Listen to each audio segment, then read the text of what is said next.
ટ્રકની side કાપી, barricades તોડ્યા, 100 metre સુધી દોટ મૂકી.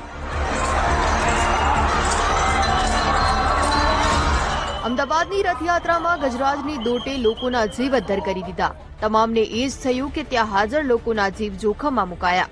પરંતુ એલિફન્ટ સાયન્ટિસ્ટ ડોક્ટર જ્યોર્જ બીએટ મેયર પ્રમાણે અહીંયા હાથી લોકોના જીવ બચાવી રહ્યા હતા. ઘટના બાદ ભાસ્કરે ડોક્ટર જ્યોર્જને ઘટનાના વિડીયો મોકલ્યા હતા. આ વિડીયોના એનાલિસિસમાં ઘણી રસપ્રદ વાતો સામે આવી છે. મેં વિડીયો જોયા. આસપાસનો કોલાહલ એટલો છે કે ડરેલા હાથીઓ અવાજથી દૂર જવાનો પ્રયાસ કરી રહ્યા છે. તેઓ આગળ સમજાવે છે કે આ સમયે હાથીઓ તે દિશામાં આવે છે જ્યાં લોકો ઊભા છે, પરંતુ લોકોને નુકસાન નથી પહોંચાડતા, પરંતુ બેરિકેડ તોડીને પોતાનો રસ્તો બનાવે છે. આનો અર્થ આખો વિડીયો જોવા માટે ડાઉનલોડ કરો દિવ્ય ભાસ્કર એપ.